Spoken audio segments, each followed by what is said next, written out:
prends conscience de qui tu es. Aujourd'hui, nous allons parler de poser des actes concrets. Nous sommes dans Luc 15.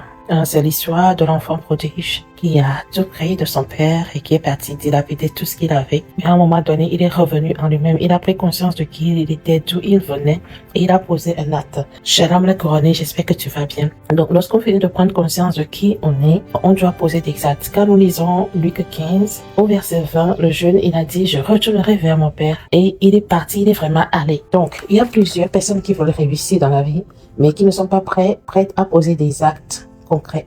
Le verset 20 dit, il se leva et alla vers son père. Donc, toi, il y a des gens qui ont dit, je ne veux plus aller à l'église parce que tel pasteur a fait ci, tel pasteur a fait ça, mais tu veux que Dieu t'utilise. Tu veux vaincre le pouvoir de l'ennemi. Les gens veulent vaincre le diable, mais ne sont pas prêts à lire la Bible, ne sont pas prêts à consacrer 5 minutes par jour pour prier, ne sont pas prêts à consacrer 5 minutes pour lire la Bible. Les gens veulent de la sagesse, mais ne veulent pas s'asseoir pour lire la Bible. Tout ce que nous avons dans la vie, tout ce que nous cherchons, se trouve dans la Bible. La solution à tous les problèmes se trouve dans la Bible. Les trahisons, les choses qui nous arrivent tous les jours, il y a des exemples dans la Bible. Et tu peux voir ces choses et Dieu va te prévenir. Quand tu lis ta Bible, Dieu te parle, en fait. Les gens veulent devenir riches, mais ils disent, oh, je suis timide, je ne peux pas travailler.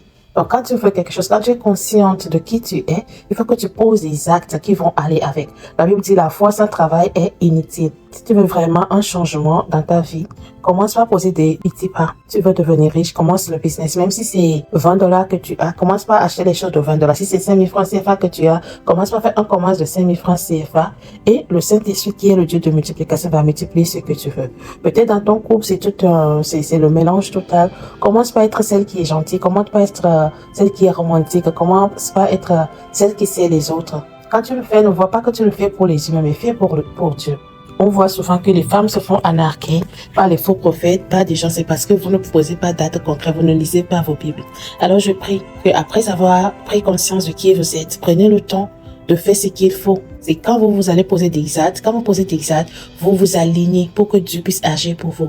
Amos 3:3 dit, 2 personnes ne peuvent pas marcher ensemble sans se mettre en accord. Alors que Dieu vous bénisse, que le Saint-Esprit vous donne la force, la capacité de pouvoir poser les actes qu'il faut. Excellente journée à tout le monde.